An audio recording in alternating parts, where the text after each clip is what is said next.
transforming the narrative through science, TNS, which focus on creating stronger, more balanced research partnership between the global North and South. Bahria University is proud to be part of this effort, working to bring more attention and support to researchers from this part of the world. Through TNS, we aim to connect with international partners in a fair and meaningful way, sharing knowledge, solving problems together, and growing as a global research community. Thank you all for taking the time to join us today. We are really glad to have you here.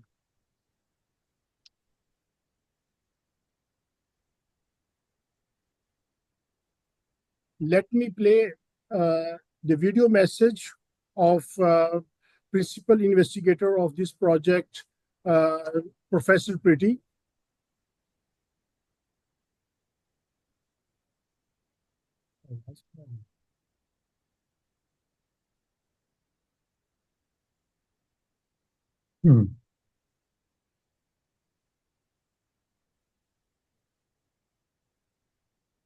UK.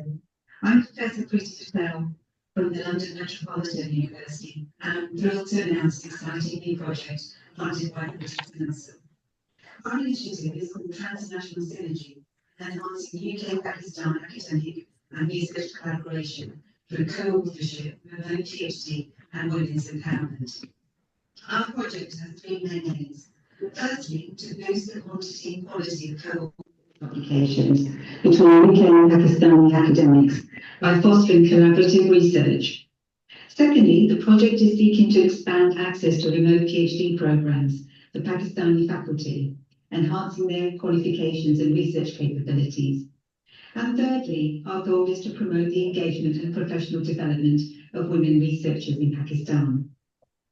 We are honoured to collaborate with our esteemed partners, Bahria University Islamabad, the Women's University Multan, Kohsar University Dhaka, and the Perspective Policy Research Institute. I would like to extend special thanks to my colleague, Dr. Bilal Hassan from London Metropolitan University, who is playing a pivotal role in this project. I also want to acknowledge our team members, Dr. Aminullah Yassin, Dr. Malika Rauni, Dr. Shanawai Niaz, and Dr. Mohammed Farouk Fasik. Our project is attracting significant interest, and we are delighted to welcome several new partners. We are particularly pleased that the Pakistan Ministry of Human Rights is endorsing our efforts to empower women. We believe this initiative is vital at this time as we strive to build strong and sustainable ties between the UK and Pakistan. Thank you for listening today.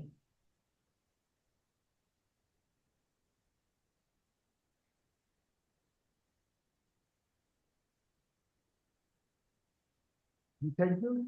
Now I would like to invite Professor Mohammed Sultan, Vice Chancellor of Kohsar University.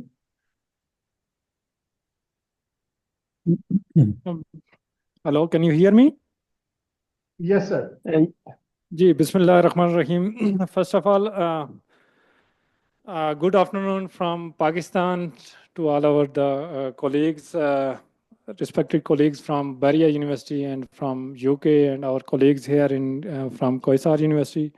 Assalamu alaikum. I'm really thankful to the PI and other team of the TNS for considering Kohsar University as a future partner for this joint collaboration. Let me first introduce the Kohsar University first. This is a relatively new university chartered in 2020 in the scenic city of the Murree, 1 hour drive from Islamabad. And important thing is that we are relatively in remote area as compared to the universities in the bigger cities. In last 4 to 5 years, we have established 3 faculties with more than 20 departments functional under these faculties, and main faculties are Faculty of Applied Sciences and Computing, Faculty of Life Sciences, and Faculty of Social Sciences and Humanities. And let me shed some light about the students' demographics. We are really addressing or dealing with the students from the marginalized community. More than 70% of our students are females coming from the remote areas of remote mountainous areas. If this university was not there, they could not have chance to get in higher education. And this part, I feel that this is very aligned with the objectives of the TNS, where, for example, they want to address the women, particularly women empowerment, and as our more than 70% students are women, and automatically this also serves the purpose. And as being new university, we have a lot of young faculty which have not completed the PhD yet. And this is also very relevant to our faculty, young faculty, that maybe in the next meeting, maybe we will discuss this, but people will have to continue their PhDs remotely. We want to learn or hear about this as well. And I think third part is about the research collaboration and joint publication. This is, of course, always important for academic institution, and we are looking forward for really effective collaboration through this platform. And I'm again thankful to all of you, and again appreciate the team from here, from Pakistan, from Kohsar University as well, and to bring this up. And thank you very much.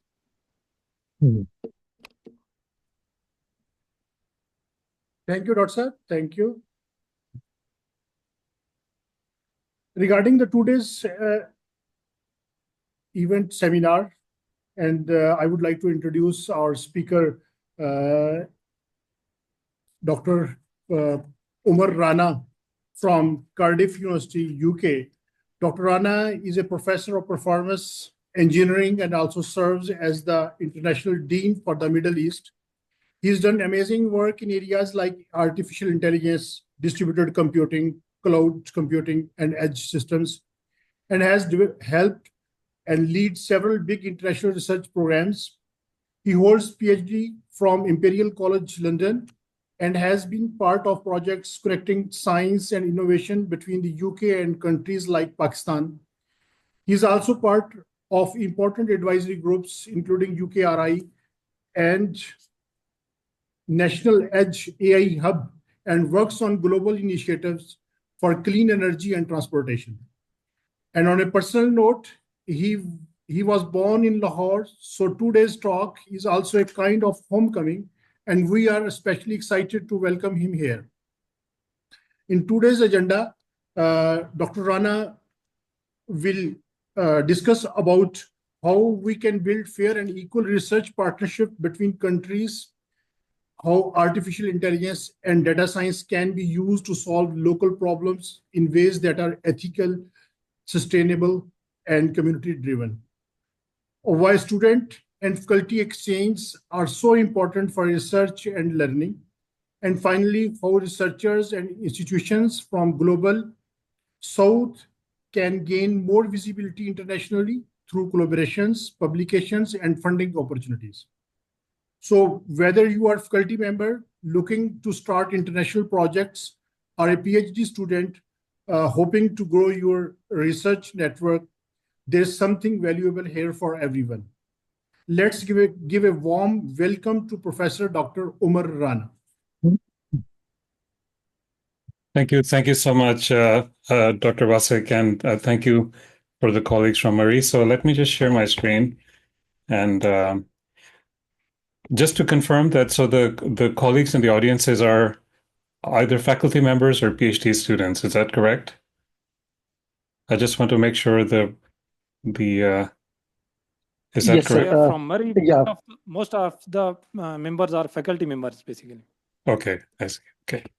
So I've got some stuff on PhDs, but I probably will just skip over some of that. So let me just share my screen.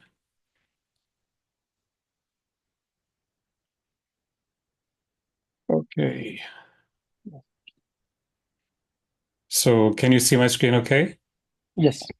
Excellent. Great. So Bismillah ar-Rahman ar-Rahim. Thank you for this opportunity and also to discuss with colleagues. So you can see my email there at the end. So I've been working in internationalization for quite a while. So I'm currently the Dean for the Middle East for Cardiff University, building partnerships with Saudi Arabia, Kuwait in particular. And we have very good links with Qatar, Doha.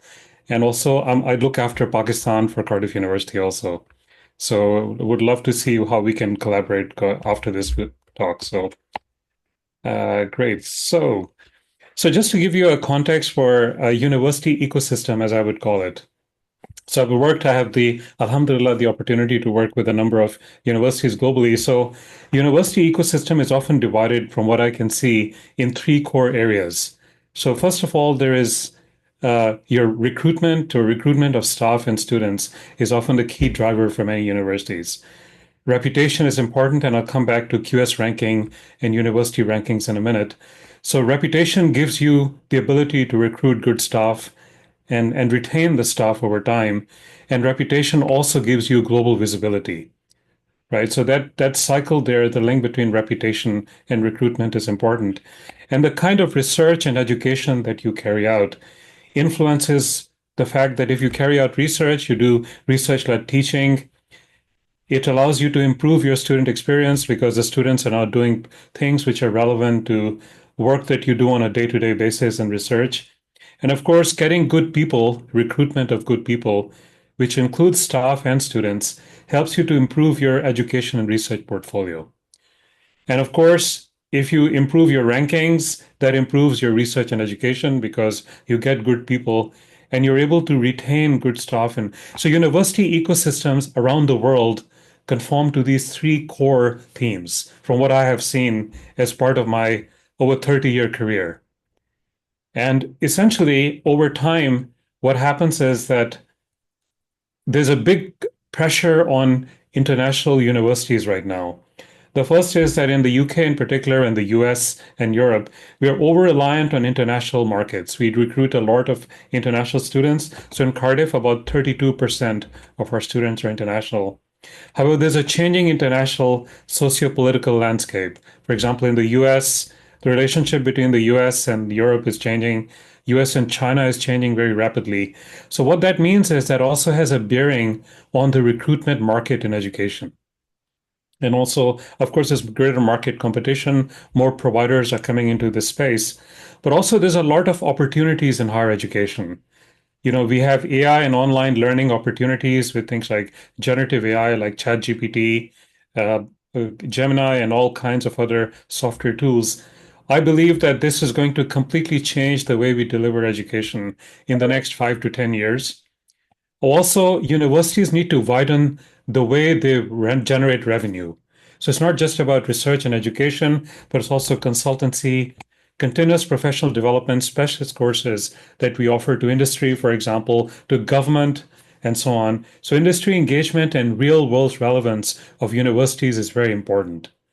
And universities should no longer be delivering research and education, but they need to go and reach out to other communities within their communities, whether it's charities or industry, as a way to ensure that universities are making a contribution to their local communities. And as a professor mentioned from Kohsar University, the local community engagement is becoming more and more important for every university globally. Because universities are no longer these ivory towers, right, that do very high quality research. We need to really show how we engage with our international and regional communities. I think that's very, very important and a key thing that is common across many universities. Of course, another thing that is changing in recent years is that research and education box is being extended through innovation and commercialization. So in areas like computer science, healthcare, many areas, not everybody has the tendency to do commercialization. We have to accept that. But where there is a potential, I think we should actively encourage university staff to go out and create startup companies, encourage their students to start up companies. The problem is often that staff do not know how to do that. There's a lot of intellectual power in universities, but mapping that intellectual power into commercialization often does not happen. And often the barrier is often us, right? Because we don't know how to do it. So imagine, if somebody came to you as a student and said, I have this wonderful idea. I think I can really create this into an interesting company. What should I do next? I think many academic staff will not have an answer to that question. So I think we need to be ensure that our staff are familiar with innovation and commercialization opportunities, and that can really, take your university to another level, more or less.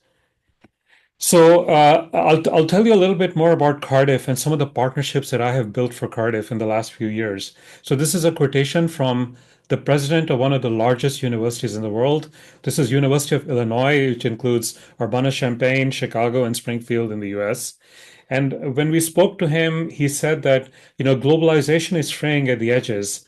What can global university networks facilitate? And that includes, Bahria University, Kohsar University. We are all part of a big university ecosystem. It does not matter what your ranking is, does not matter what your research is. We're all contributing to our local communities. We are all part of global university networks. So how do we foster these?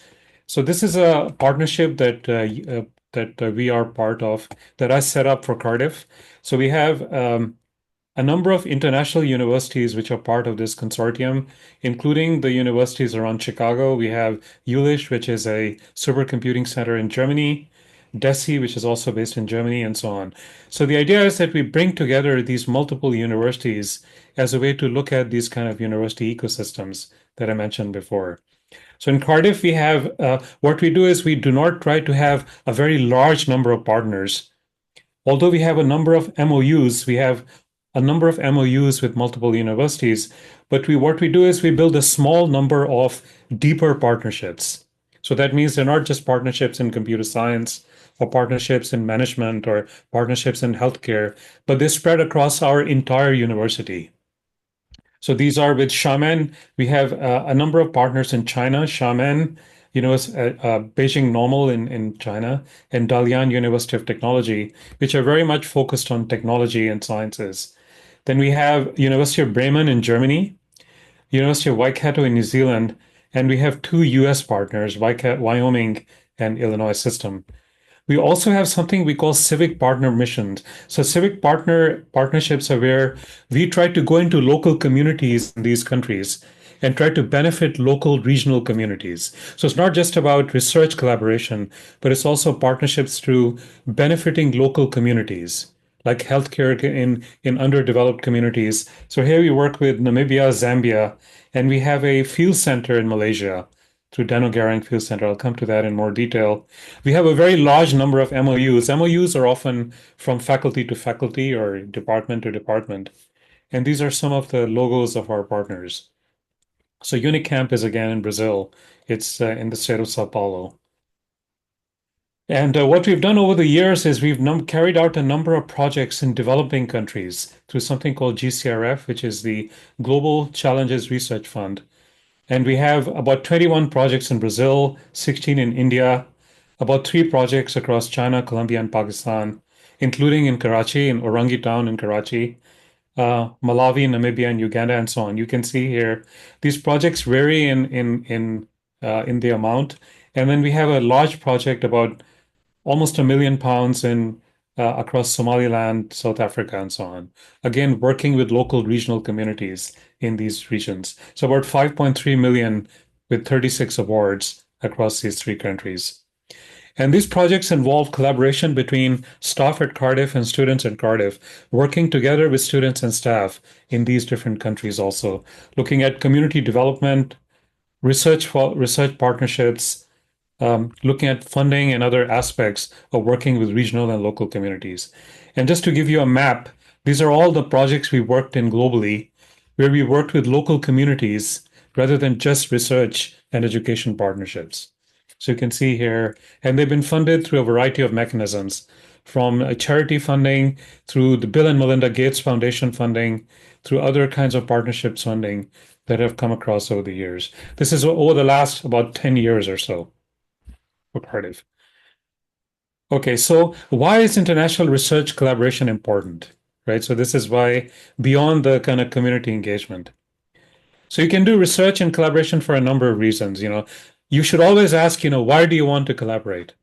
So the first thing is, you want to engage with additional expertise that is not available in your own university. You want access to laboratory facilities, or you want access to data sets which you do not have in your own institution. You want to do collaborative publications, improve the impact of the work that you do. You want additional sources of research funding. You want to engage with industry, maybe, for example, Pakistan, mashallah, has a very strong agriculture industry. You have a very strong chemical industry. So maybe you want to reach out to chemical industry in other parts of the world also. Pharma industry would be another thing. Maybe you want to calibrate your own work with other people. How do you compare in, say, AI with what other people are doing? And of course, it's always great for your researchers, your faculty to experience a different research culture. You always want to know that if you're doing data science or you're doing chemistry or you're doing one particular topic, how do other people do the same thing?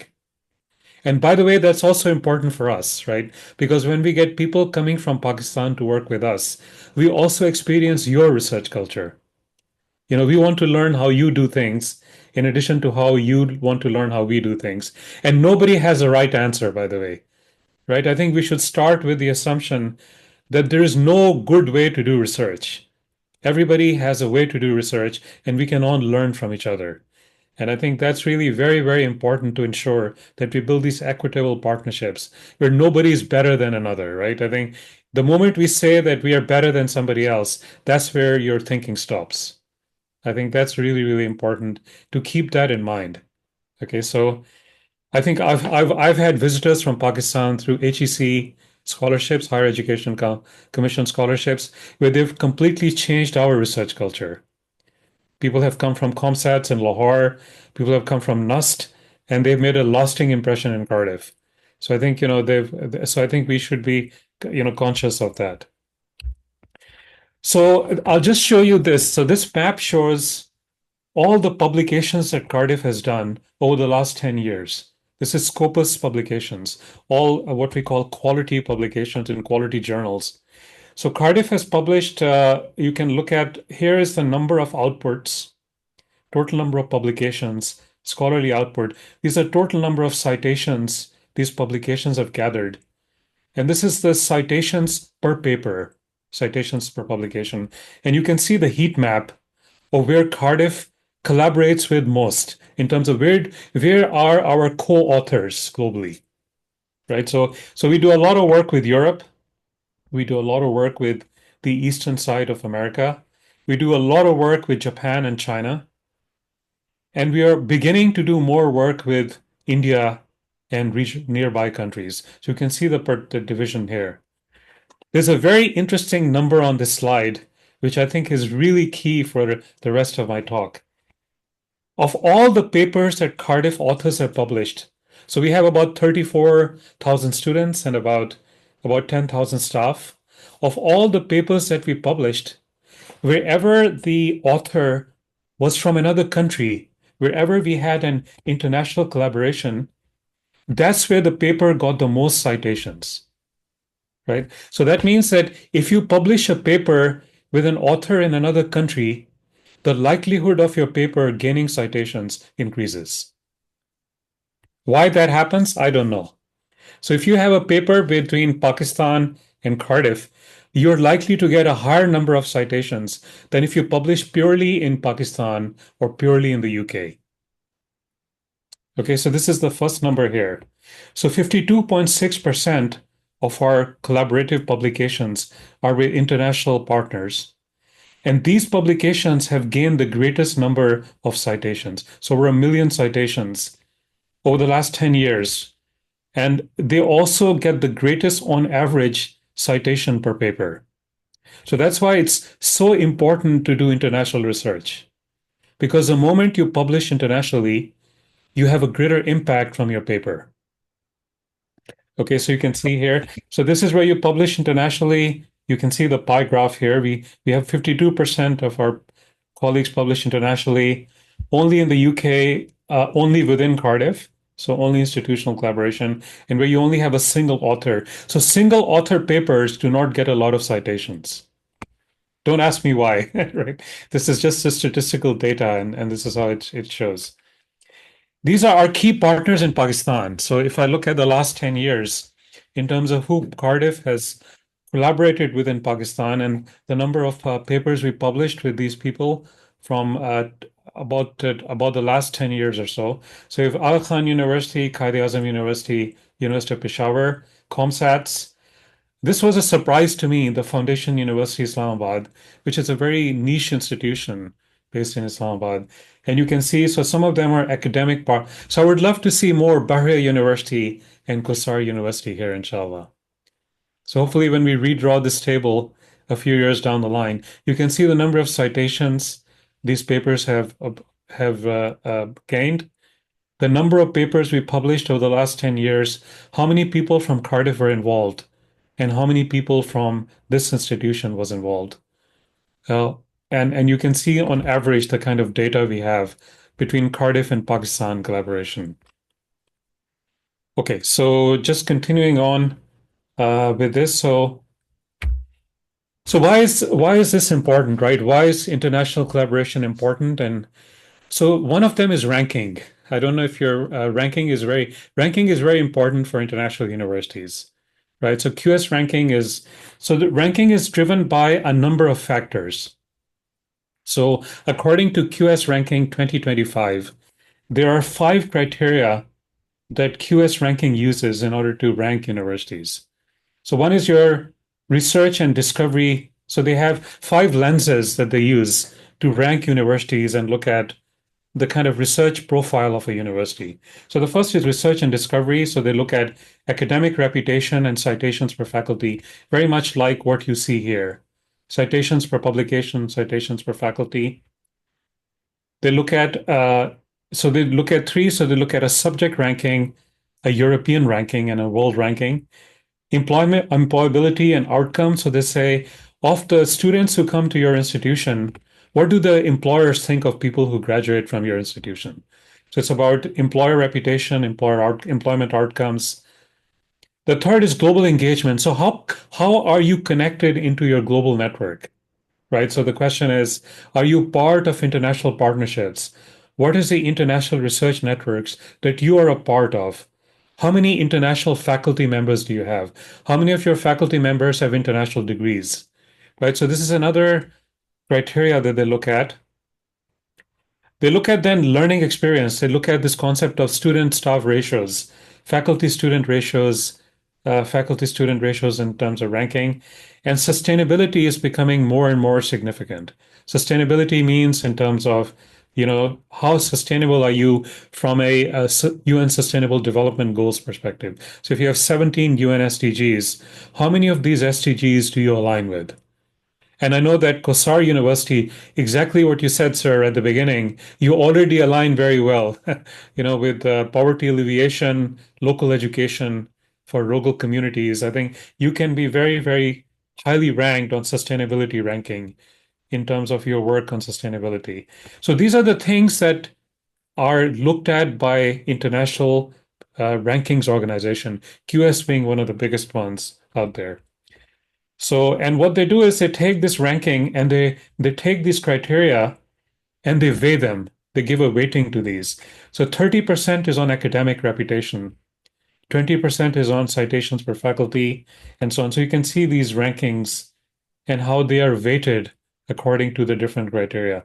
So based on this, right, they will rank each university on a yearly basis, on a daily basis. And this helps you create a QS World University Rankings profile.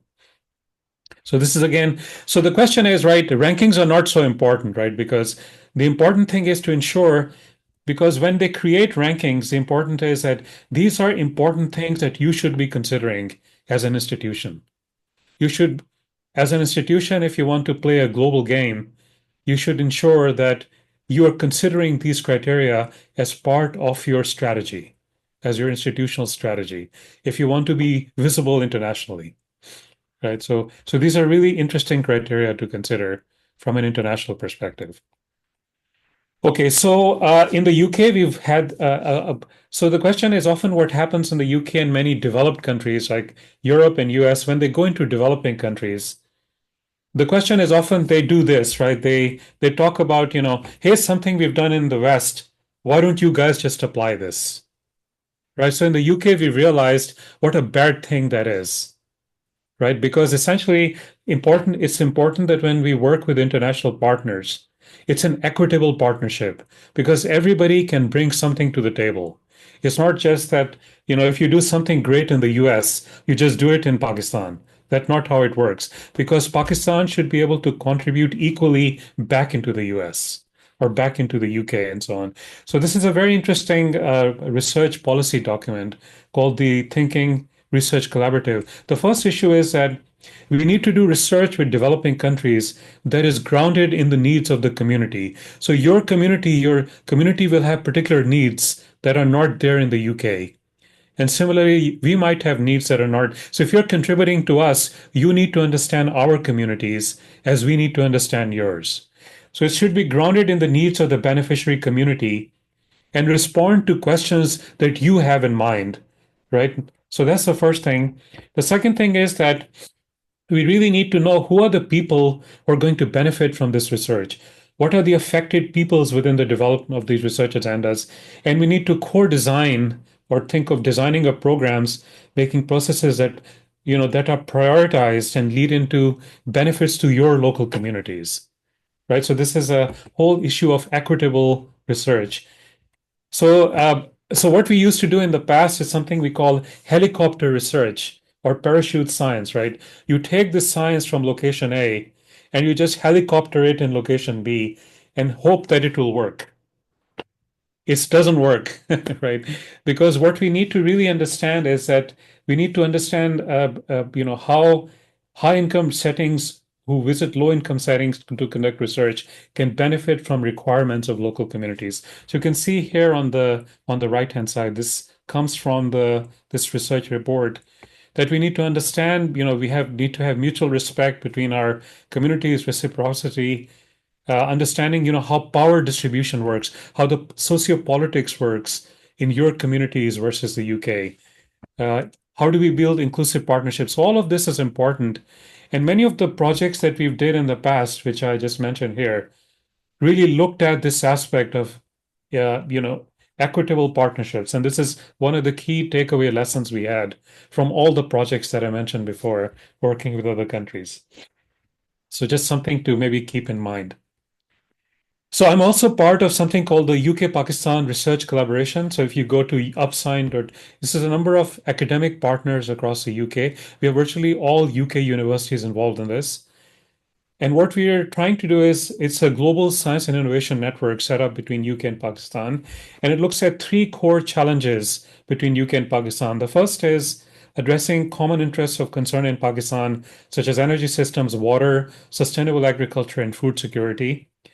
How we apply emerging technologies between UK and Pakistan. So it's machine learning and AI, data science, and biotech. And look at societal challenges and affordable healthcare and education and outreach. So when we looked at challenges in Pakistan and what the UK could offer, these are the areas that kind of came up with this upsign network. And so the question is, right, that how would you encourage the community in Pakistan? How could you, your institution, will incentivize? So what will you offer in return to the international community to work with you? So what are you bringing to the table? I think that's something really worth considering. What incentives would your institution in Murree and in Bahria University offer international community to work with your institution? So I think you need to be clear on that messaging. What are you bringing to the table? So the question, right, is then how do you encourage and nurture international collaboration? The first is through personal network. So everybody sitting around that table, if you've done an international degree or you have international collaboration, you already have your own personal network. You work with other people internationally. So a key enabler for international collaboration is the personal network of a faculty member. Every faculty member will have international partnerships already. So how do you incentivize staff to establish their network and sustain these collaborations over time? For example, if you visit a conference or you give a talk at a conference or an external event internationally, maybe you should also visit a university in the same city. So if you're coming to the UK to give a talk at a conference, maybe also think about visiting a university as part of that visit. Because you're already paying for travel to UK, so why not just come to Cardiff and give a talk to Cardiff? It's not going to be a significant additional expense for you. And maybe from Cardiff, we can also contribute partially towards your travel costs once you're in the UK. Right. So I think that's the first thing. So get people to build their own networks. So every member of your staff and student community is your global ambassador, because they're telling a message about your institution. So when they go overseas to give a talk at a conference, they are your ambassador. So they're not just talking about the research, but they're also promoting your university. So get them into the habit of doing that, right? Get them to sell your university, right, while they're overseas, because they're doing everybody a service, not just talking about the research. Of course, in addition to personal networks, you can also do things at the university level, at an institutional level. So this can include memorandums of understanding, MOUs. So you can sign MOUs which are multidisciplinary. So they're not focused on a specific areas like computer science or chemistry or engineering, but they can be very multidisciplinary, but they have to be strategic, because an MOU is just a piece of paper. Because when two people sign an MOU, it's just a piece of paper. The question is, what do you do after the MOU is signed? How you can benefit from it strategically. And the important thing is, right, that when you sign the MOU, you should have that strategic benefit in mind. So signing too many MOUs is not beneficial, because having 700 pieces of paper which don't do anything is not very useful, versus having 5 pieces of paper which have a very well-defined outcome, strategic outcome for your institution. Right. And I think the other thing is that every university will have political and economic silos. The computer scientists don't want to work with the social scientists. The social scientists don't want to work with the chemists. I think you need to break down those silos. And I think that's one of the biggest challenges we've had at Cardiff, is how do we get people to do interdisciplinary work? Because interdisciplinary work is really important. And interdisciplinary work, by the way, when you have computer scientists working with social scientists, or computer scientists working with the healthcare scientists, that's when you can improve your university ranking. Because when you do collaborative work, you address real global challenges. Because, for example, if you use AI in healthcare or AI in medicine, that's when you're really addressing societal challenges, not the AI or the medical people working independently. Right. So that's another very big thing, that from an institutional, strategic level, I think it's important to get people to collaborate. You're not competing inside, remember, right? You're not competing with each other. You're competing with people outside. So having competition inside the university can actually be counterproductive. But academics often don't think like that, right? I think we just need to get the new way of thinking inside an institution, that you need to work together to compete better outside, not inside. And that's a hard thing to do sometimes. Okay, so the other thing you can do is you can organize international events at your university. I would love to come to Murree, for example. Murree is a beautiful place. I think just to give you an example, we held a conference with HEC, and when Dr. Arshad Ali was a director of HEC. And I took a colleague from University of Illinois, Urbana-Champaign. He didn't want to go to Pakistan. He heard all these stories on the news. Pakistan was there's security issues in Pakistan. This was a few years ago. Of course, Pakistan has changed significantly since then. When he came to Pakistan, next year he brought his wife along because he loved Pakistan. And since that time, University of Illinois signed a partnership with HEC to have scholars from Pakistan go to Illinois to do their PhD degrees. So I think your institution, Bahria is a great place, Murree is a great place. So if you organize international events, that's a great way to also encourage external collaboration. Because when people physically visit you, what you hear on the news and what's on the ground is often very different. And I think it's a great and we have the same issue, by the way, in the UK. When we bring people to the UK from other parts, they have a very different perspective than when they hear stuff on the news.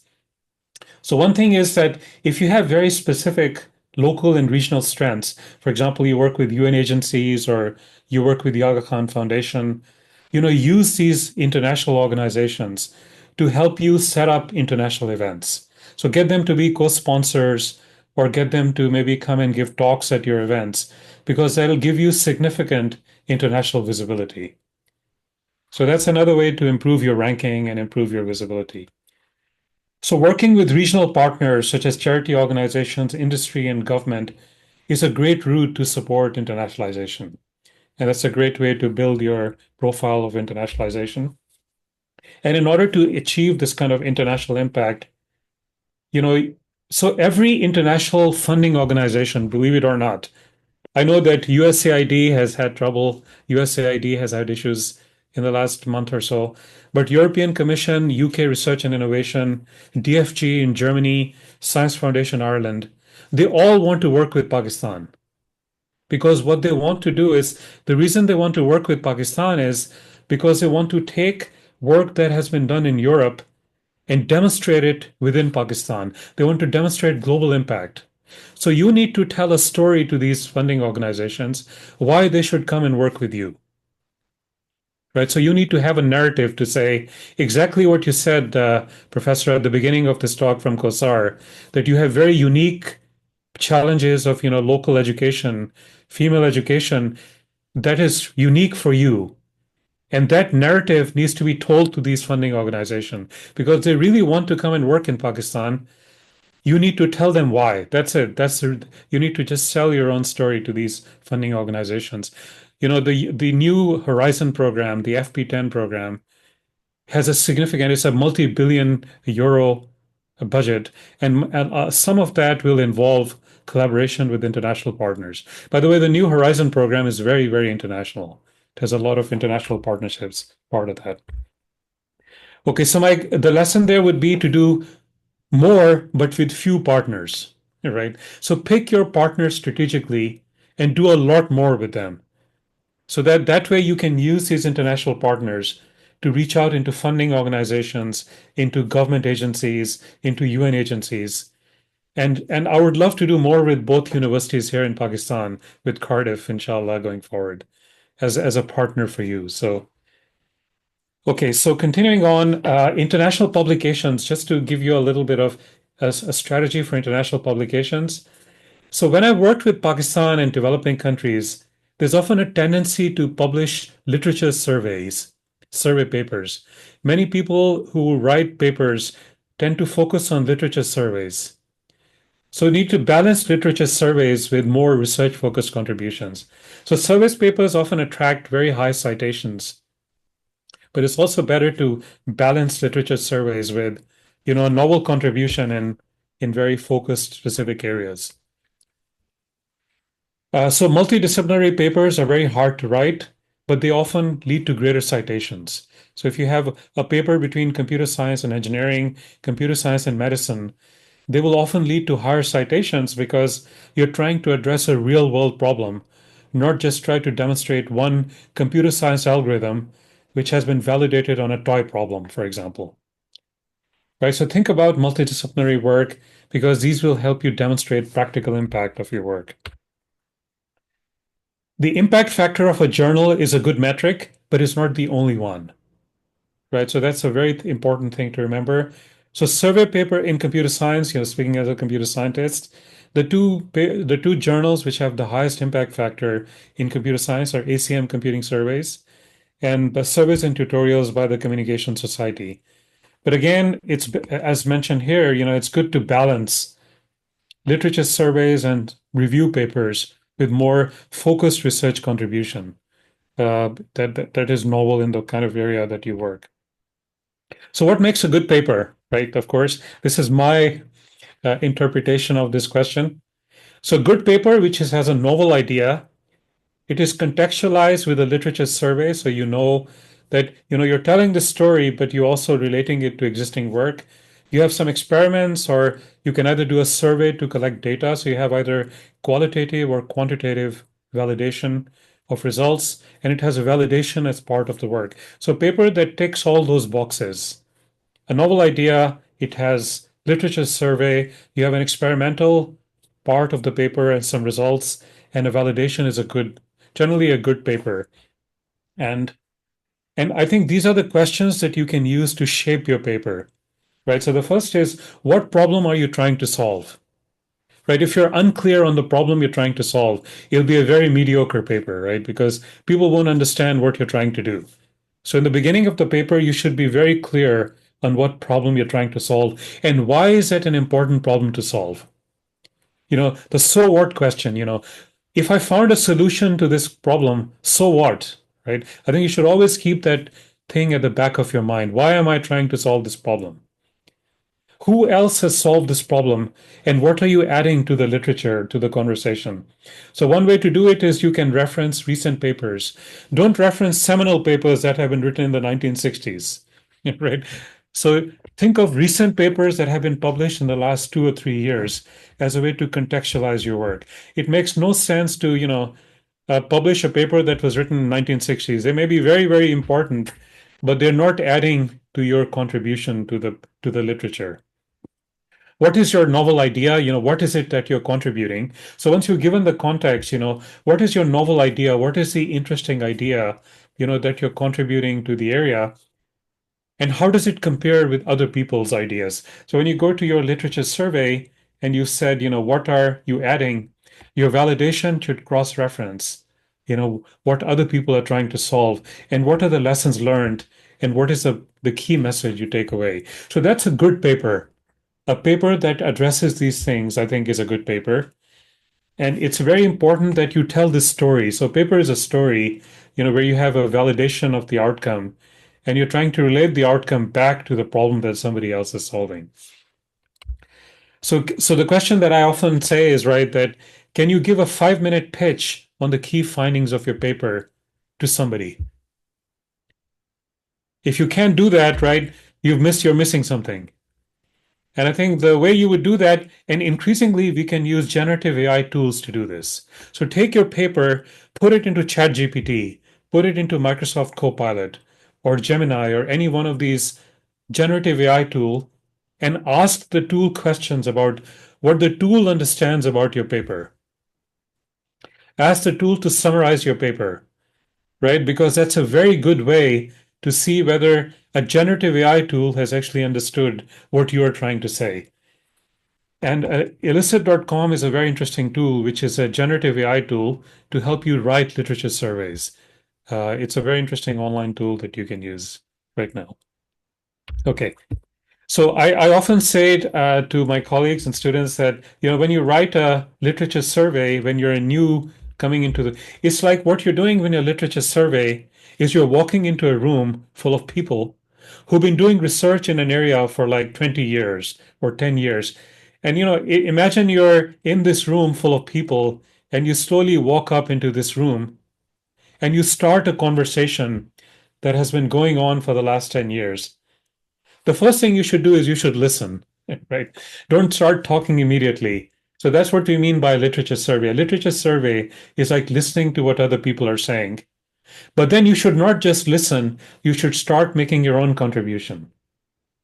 Right? So that's exactly what a literature survey is. You first listen to the people in the room and see what the context of the discussion is. And then when you write your own novel idea, you're contributing to the discussion. Because if you contribute too early, people will not listen to you. If you contribute too late, somebody will have thought of the idea already. So basically, you can visualize writing this literature survey as joining a conversation in a room full of experts and making a contribution to the ongoing discussion.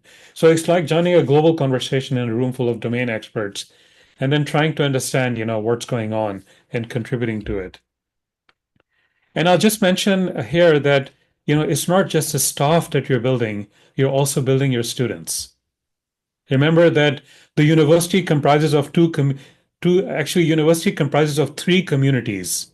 The first community is the academic staff. The second community is your students.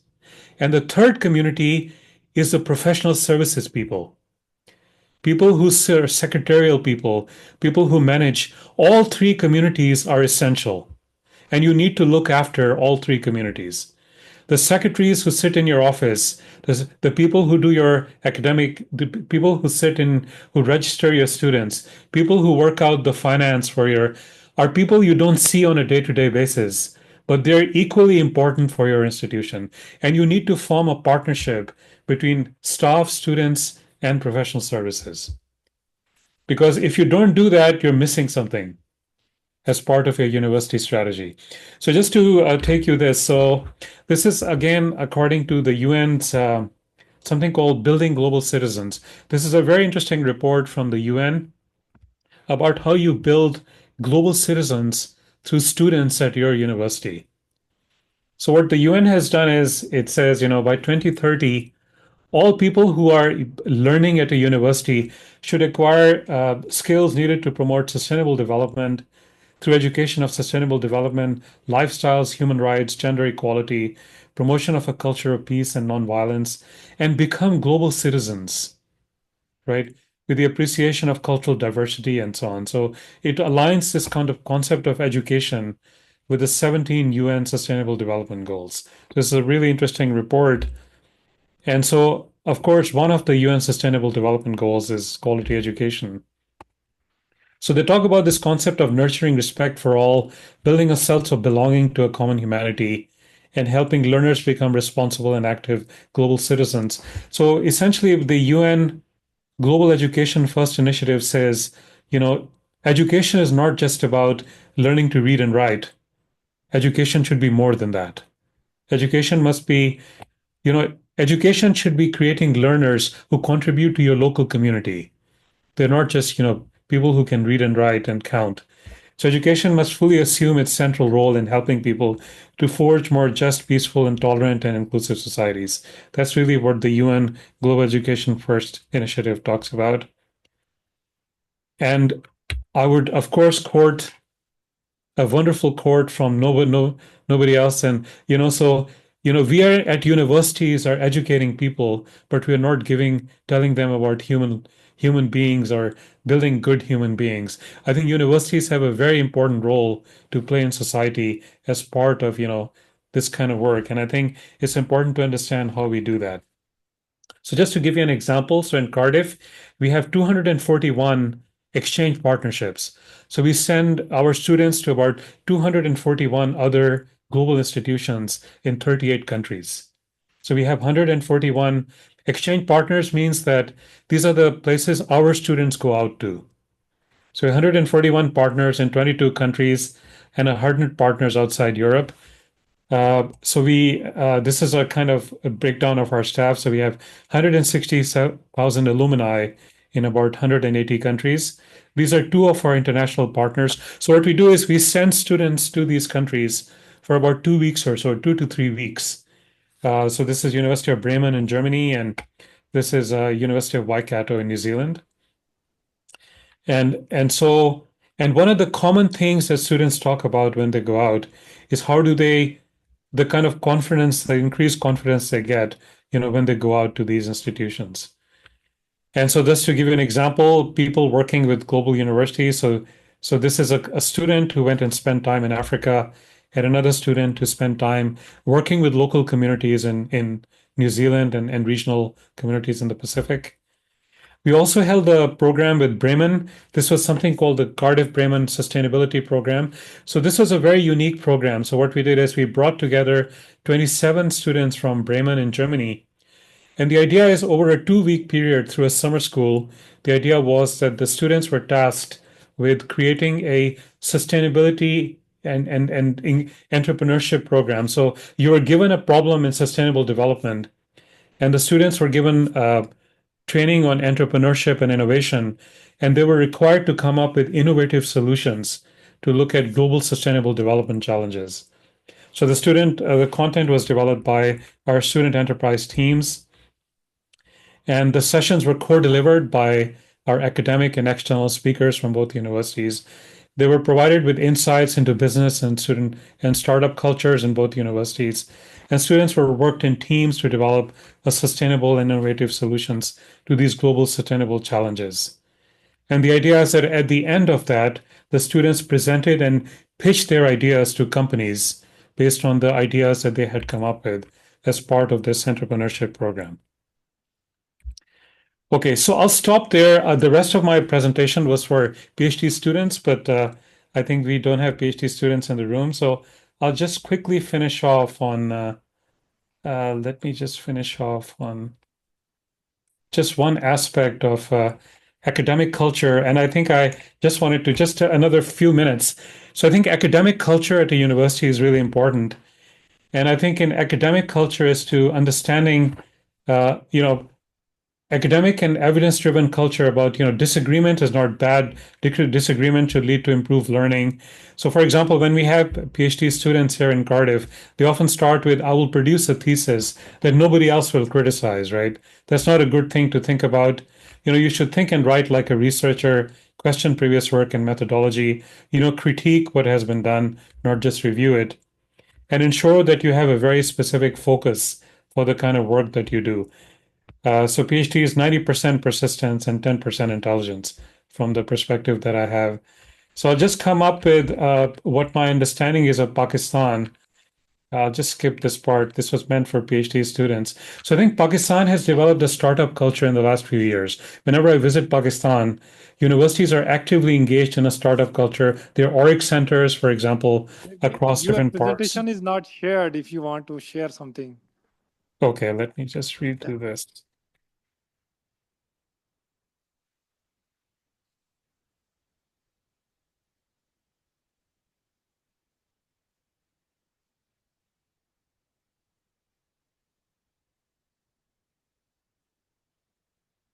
Okay, can you see that now?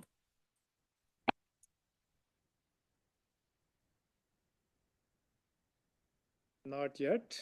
Oh, no, it's coming, I think. Okay, great. I'll just finish off in 5 more minutes, and I think we can then have questions. So Pakistan has developed a startup culture. Universities are actively engaged in this. So the question is, right, that how do you look for startup, again, ideas from your students? And who would be the customers? In the past, you had lots of support from USAID, but there are other organizations, right, who could also support commercialization at universities. And of course, there are microfinance initiatives in Pakistan that could also facilitate this. So I think when you do PhD work, it's good to think of commercialization and impact. Not just think of publications that could come out of PhD work, but also how you could commercialize the outcome of the work. So this could be, what part of your work can be commercialized, what is the market need and opportunity, and always think of, if you're working in software, how you could have open source releases of the software in addition to the PhD thesis that you produce. I'll skip this last part, just finish off on some conclusions. So I think it's important to think of international informing global university networks, do more with a few partners rather than spread too thin. How do you work with university-wide partnerships to support, student placements in particular? So remember, it's not just the academic faculty, but also how do you get students to engage with international partnerships? Understanding, how your research contributes to local benefit. How can you work with global partners, but also provide local benefits, and look at funding opportunities, working collaboratively with your local partners. And the last part was for PhD students, but I skipped that part. So open to questions. Thank you. Thank you, Dr. Saab, for delivering very interesting talk. It is really very interesting, especially for the university managements and faculty members, as well as for the PhD students also. Let's start from the Kohsar University.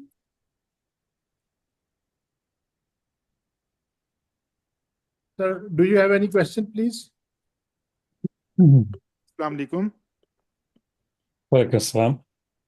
According to schedule, it was from Bahria University first, the question and answer session, and then Kohsar University Murree. But if you want us to start now, then we can start now. Yes, please. Okay. Now, from Kohsar University Murree, the House is requested if there is any question, anyone can share their thoughts or question here. Assalamu alaikum. My name is Dr. Wakas. I am heading here at the Department of Computer Science and also the in-charge faculty of Computing and Applied Sciences. Dr. Omer, thank you so much for a very informative talk. First, I introduce myself. My area of expertise is also artificial intelligence and health informatics. And currently, my students, here I started the graduate program of Master of Computer Sciences. The students are working in the domain of health informatics, brain image analysis, Alzheimer, and also autism spectrum disorder as well. As you give in the talk, very interesting topic that we can do very good research collaborations. Already at single level, I am also engaged in collaboration with the University of Glasgow and London Southwark University and Metropolitan University as well, already in different special issues and in the paper collaboration as well. In future, inshallah, we will do the research collaborations with you as well, University of Cardiff. And the list you shared, Kohsar University is missing. In future meetings, inshallah, Kohsar University is appeared as well. Inshallah, yeah. I need it because hopefully in the coming future we may start our PhD program as well. The HEC offer IRSIP program, 6-month student exchange program as well. We can send our students as well. My question is, how can we do collaboration in the form of commercialization? Our students' MS and PhD work can be commercialized. Can you guide about this, especially in the field of health informatics? Yes, absolutely. So I think the first question is that there are a number of challenges in developing countries in terms of low-cost access to healthcare. So community healthcare, low-cost access to healthcare. So, for example, we work with partners in Vietnam with Cardiff University, where we are looking at things like MRI scanners, other type of scanning mechanisms which can be generated and produced so that they are low-cost machines that can be delivered in regional communities. I think the other often question is that when you have healthcare, often healthcare is available in big cities, but what about remote regions in many parts of Pakistan? So how can we utilize? So in addition to the stuff that you mentioned, which is what I would call the high-end aspect of image analysis, image processing for healthcare, how can we do that at low cost with rural communities in some way, but also just to provide medical advice. So if you have, people who are in rural, remote communities, how can we utilize, distance learning or remote access technologies to provide specialist healthcare advice in regional and local clinics, but in remote communities? I think that's itself is another important area. So for example, in computer science, we have an area called edge computing. Edge computing means that you can build very low cost local servers that can communicate with backend, data servers. So how can, for example, we utilize remote access or remote community engagement with these edge computing devices that can be used to support, remote communities in rural areas? I think that itself is a very big challenge. So I think you should look at both in terms of access to, remote healthcare, plus the use of low-cost access to things like image processing, MRI scanners, and so on. One possibility would be we could couple you with our colleagues in Vietnam, and you can see what they're doing, which could be replicated in Pakistan. Thank you, Doctor.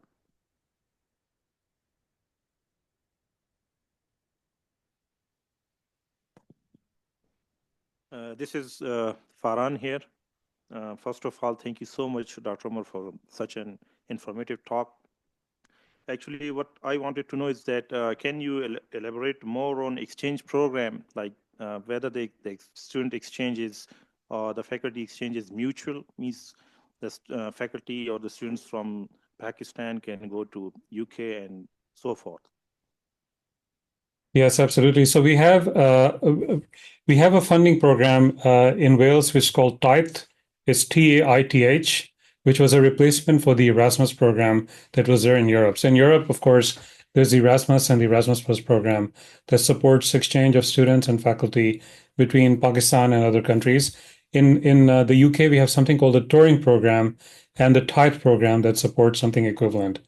So the idea is that you can take a group of students to visit different countries. So the partners that we have, we can definitely look at bringing in Pakistani universities at one of our partners to so that we can take students out to Pakistan. We have to go through a process here in Cardiff to get the partner approved locally.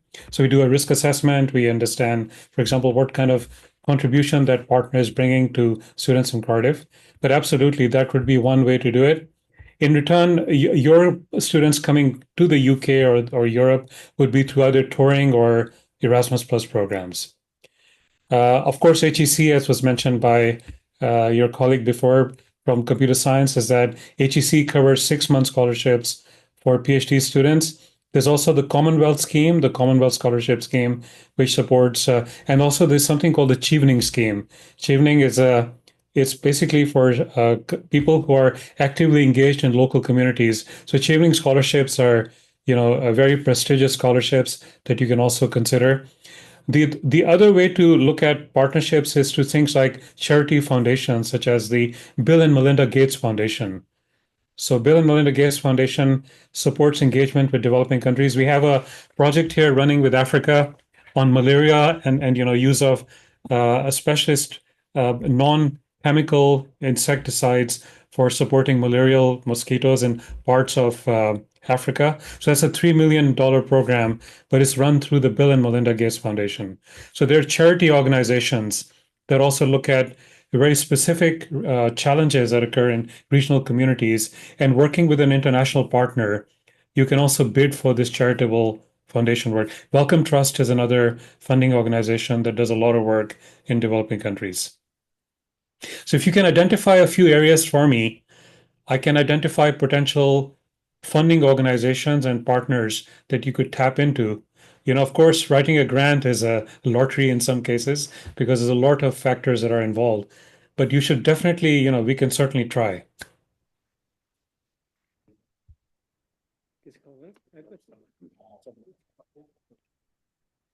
Assalamu alaikum ji. Walaikum assalam, yeah. Dr. Samiullah, head of chemistry department here. Sir, as you know that we are in a very new stage, a very early stage and new university. And here in the Department of Chemistry and even other departments, we lack the basic research facilities and the research facilities at the higher levels like NMR or XRD, GCMS, it's like high advanced techniques which we lack here. So what is the procedure that, is it possible that we can access these techniques in your university that are available at your university? Is that possible, or is there any mechanism? Thank you, sir. Yes, absolutely. So I think that's a classic example where HEC funding would be really useful for you to come and spend some time with us. So we do have people who are accessing a specialist instrument. So in Cardiff, we have a catalysis institute. Cardiff has a very strong work in catalysis. We also have access to national facilities here. We do have, I could look up the details of the instruments we have here, but we do have people visiting from Brazil, for example, who do bring in specialist specimen alongside with them to do analysis on the instruments here in Cardiff. What I can do, Professor, is that if you reach out to me after this meet, I can put you in touch with our colleagues from chemistry directly. And I think it would be good for you to have a one-to-one discussion with them. Yeah. It will be very nice. Thank you so much, sir. I'll put my email in the chat. So I'd be delighted to make that connection for you. So you can see what would be the best mechanism for you to visit us. And they can tell you what equipment we have access to here. Okay. Thank you so much, sir. I will be in touch with you. Thank you very much. It's Dr. Abdul Samad, Associate Professor of English. Sir, since mostly you have talked about computer, or in other words, you have focused more on physical sciences, or your talk has been computer-centric, is there something for social sciences, say for English or tourism? And if yes, how could we go ahead in terms of research collaboration or opportunity for students, PhD students, I mean? Thank you. Yes, absolutely. So the reason I talked about AI and is because that's my own personal research area. But absolutely, I think social sciences, arts and humanities have a very important role to play in this. That's why I mentioned the importance of multidisciplinarity. Just to give you an example, so in the UK, the AI and machine learning work has primarily been driven by physical sciences. So these are people in engineering, people in mathematics, computer science. But there's an increasing realization that with things like ChatGPT, with generative AI, social sciences and English, communication philosophy can have a significant impact on the next generation of AI algorithms. Because the way the digital humanities work, the way humanities work in general. So there's a new group of work happening in the UK now, which is called, Thinking AI Differently, which is bringing in a lot of people from arts and humanities. So similarly, some of the work that we do in Cardiff with Pakistan in particular is actually led by our people from our social sciences. So these are people from geography and planning who are working with Orangi town, for example, in terms of town planning in Karachi. They're also looking at, for example, poverty alleviation strategies, regional development strategies, which are not driven by physical sciences at all. They're actually driven by lots of people in social sciences. So absolutely, I think social sciences have a very important role, but it's also the kind of connectivity between, what social scientists are doing and community healthcare, for example, is not just a problem in, medical sciences. It's also about how you take those medical techniques and apply it in community healthcare. Understand the social dynamics of our local communities is equally important. So I think that's why that multidisciplinary work, because you're a new university and you're generally smaller than other university, I think that Kohsar has a great opportunity to do multidisciplinary work, which perhaps may be difficult to do at large universities. So that might be a great opportunity for you. Thank you, sir. Dr. Adnan from Department of Tourism. Sir, my question was how to proceed. I mean, there is one way that, we come up with individual research preferences, or another way that we introduce you with the research groups which we have over here. For example, since it is a mountainous community, so we want to work on rural development and agriculture development, as well as human resource development, and especially in the sector of tourism. So how do you think that, the university mapping in search of research can be done? One way is that we try to look into these two universities by our own, or another way is we develop a directory of our research preferences and share it with you so that you can connect us with those people. So what mechanism do you suggest that we should adopt at institution level? So my thoughts on that would be that you can do it at both levels. You can send me a list of expertise that you have, and I can try to find mapping to what Cardiff do. So, for example, just like our colleague from chemistry asked, if you have very specific requirements, you want to access particular type of lab facilities or access, particular type of expertise in Cardiff, there a faculty-to-faculty partnership would be really useful because, you have very specific challenges in mind that you're interested in, which are very unique to your topic area, then I can connect you with the relevant expertise here. However, if you want to look for funding and approach funding organizations, I think many funding organizations are driven by their regional priorities or global challenges. Because every funding organization, so the way funding organizations work is they get money from the government. That money is often driven by regional or global priority areas because the government will. So, in the UK, we have a spending review. The spending review is identified by the, conservative government or Labour government. That spending review is given to our UK research and innovation. The UK research innovation talks to the different communities to create funding programs. But that funding programs needs to address, regional and global priorities. So I think the question is, you need to tell your story in terms of why you would like to bid for funding that aligns with the priorities of that funding organization. I think that you can do at an institutional level, working with social scientists, working with computer scientists to create a team of people who bid for that funding. But if you have very specific requirements, you want to say, I want to access Python expertise, or I want to access this type of instrument in chemistry, that you can come to me directly and I can connect you with the faculty here.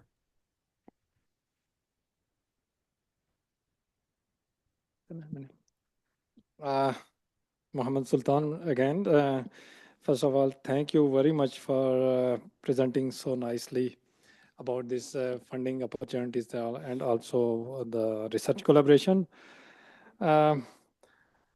Few things I want to mention here, and then maybe at the end I want to have your cooperation in this regard. For example, our university is already aligned with the local community challenges based, for example, water and energy conservation and sustainability as well. Sustainable tourism, as my colleague mentioned, forest and environment, as well as psychology in remote areas. And we also want to incorporate these modern technologies, for example, AI and IoT for the agriculture, in rural agriculture, not the large scale, I mean. And these are the things which maybe your area is also aligned with this. And with your help, we want to be part of some consortium, for example, GCF, either it could be GCF or maybe this, because UK is back in the ERC and this new Horizon program.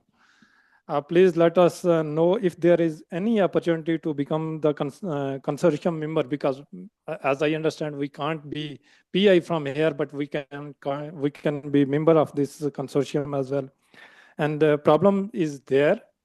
We have some relevant faculty who are working locally, but we want to integrate and learn from the developed countries. And please let us know how can we become part of this international consortia working in these areas, for example, particularly in context of serving the local community. And that would be great. And if you can shed light, if there is any specific program relevant to developing countries, that would be also great. Thank you. No, inshallah. If you look at the Horizon program, the new calls that are coming out later this year, they have a number of calls in the what they call food security area. So food security and food supply chains covers a lot of stuff on agriculture, agriculture autonomy. There's a lot of potential calls that you could target within that sector.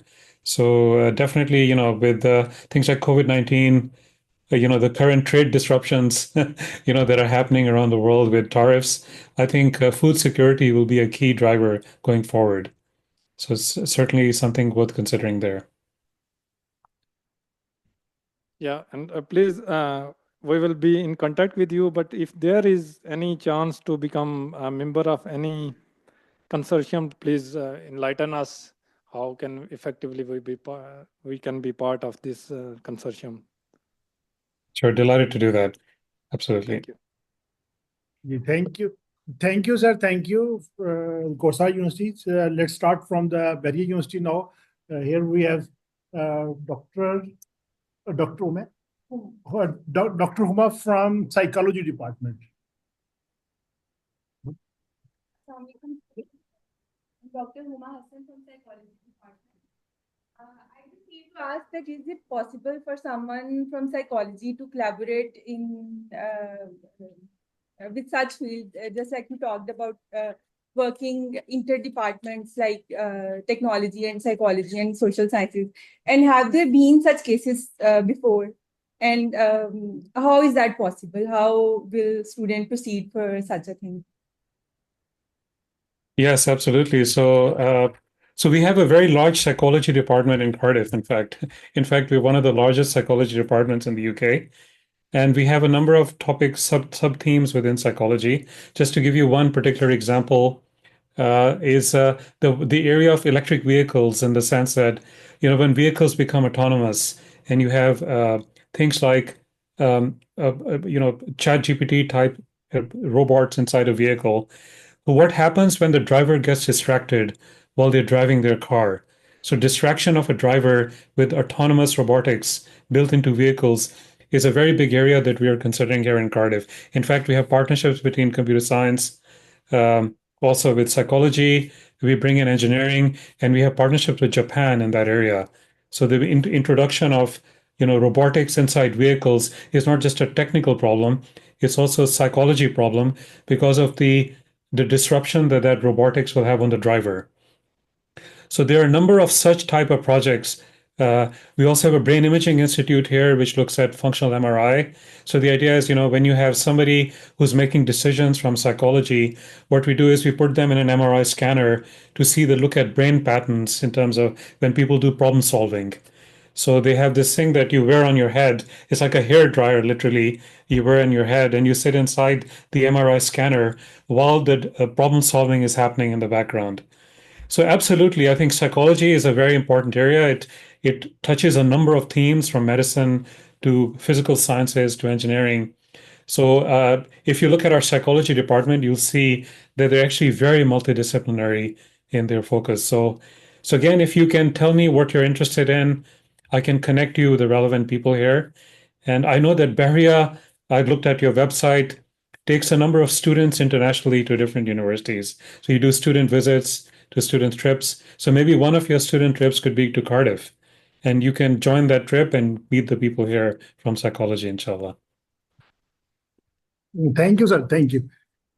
Dr. Asad Waqar, Director, Graduate Study.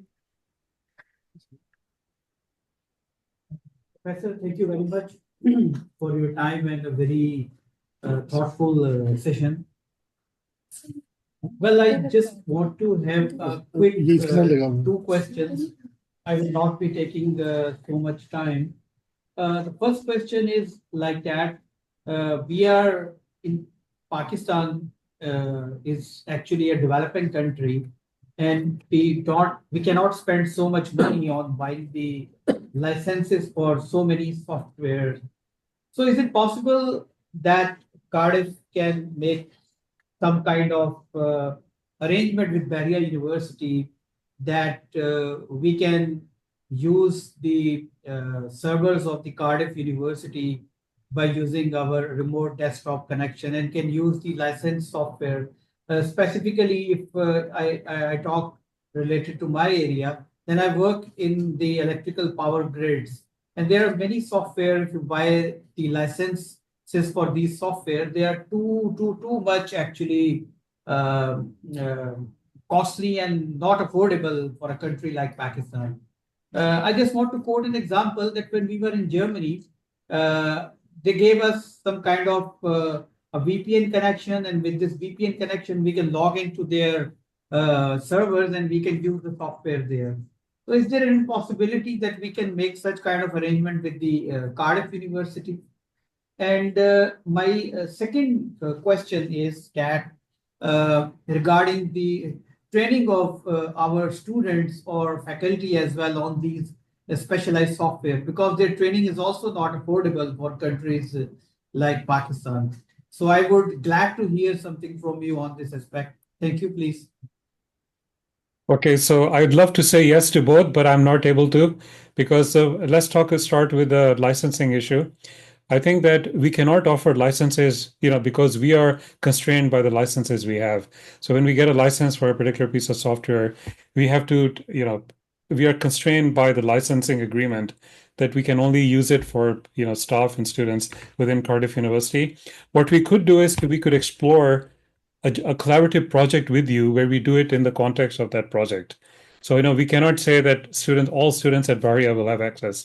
But what we could do is we could say in the specifics of this project, where we could maybe say that you're bringing in this particular expertise to the project, we can work with you for that side. So examples, we could Opal RT, which is a smart grid license, DSRT, which is another type of licensing for smart grids. So what we could do is we could scope maybe 1 project or 2 projects with you, where we could get your students to work with our PhD students or postdocs in the context of a specific project. And there we can certainly open up things like VPN or give you access to those software. But I think we are constrained by the license agreements ourselves. We've had these questions before on MATLAB and other types of, because we are constrained who the users are because of what we pay out for these licenses. In terms of training, what we do is we have most of our seminars that we run by PhD students, which involve an aspect of training, are often done now online. So for example, we have a machine learning seminar program where we open up these seminars to international partners. We have people from New Zealand, people from other parts of the world connected onto these seminars. So I can check with our School of Engineering that if we have similar programs which also include an element of training, you just need to connect on Teams or Zoom, and maybe we can get your students to also give us seminars in return. So we did this, by the way, with another university in Karachi, with the IEEE. I think it was the IEEE chapter in Karachi through Karachi University. So, there would be opportunities to do something like that. And absolutely, we can give you the list of, seminars, and please join in and, contribute to the seminars also. But for licenses, we are constrained by, when we pay out a license fee, right, we are constrained by who can access those licenses. Okay, Professor, thank you. Just one quick question, and apologies if I am taking too much time. No, not at all, no. Could we contact any of the guy at the Cardiff University related to our research profile, and by putting you in the CC, because it would be easier for us if I find something which is more interest to me and I put you in the CC. It will save your time and mine time as well. And we just say that we are contacting you with the reference of Professor Rana. So is it possible, or is it fine? Yes, absolutely. So we have a very active group in power grids in Cardiff. We have a professor here, Jun Liang, who is in our School of Engineering. We also have people who work at the interface between power systems and transport, like electric vehicles. We have a battery lab here for electric vehicle batteries. We work with also other institutions internationally. We had a joint project with China, looking at power grids in China, for example, with one of the largest power companies in China. They have like 1.1 billion customers, right? I often call that China scale versus. So we have a very active Chinese professor here who has a number of projects, and I can certainly connect you with him. I think it would be good if you can identify one or two specific projects that we could work with you on, rather than general conversations. So you can say, I have this particular project I'm working on, where your expertise would be really beneficial. I think that'll help us to have a more meaningful conversation. And absolutely, I can connect you with colleagues here. No problem at all. Thank you, Professor. Thank you. Any question? Any question? जी किसी को?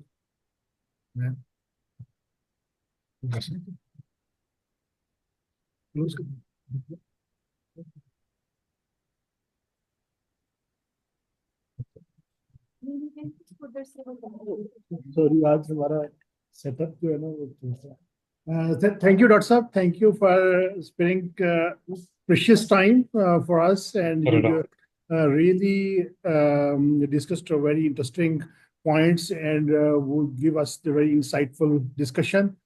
We are thankful from the Bahria University and the Kohsar University and others colleagues on the behalf of other colleagues as well. Sir, see you soon again in Islamabad and in Murree also, inshallah. Inshallah. Thank you. Thank you. Sir, thank you. If you allow me to receive the souvenir on behalf of you, sir, because Bahria University, this seminar was hosting the. Sir. Yeah, just a minute. We cordially invite all of our core team members as well in Murree. And Professor Omer, please, when you visit Pakistan, you are always welcome to spend few days here in Murree. Thank you very much. In summer, it is ideal time to spend some time in Murree, and you are always invited here. Thank you so much. Thank you. Thank you. Sir, Dr. Asad, CAR Director, ex-Director Graduate Study, will present shield to you, but you are not here. But on behalf of you, I would like to see this shield. Thank you so much. Thank you. Great. Thank you so much. Thank you. Thank you. Much appreciated. Thank you. Professor, thank you very much. It was an honor to have you online today with us, and we got a lot of useful information from you, and we are looking forward that we will cooperate with you in future, also from our side, and we expect the same from the Kohsar University as well. Thank you very much. Stay blessed and assalamu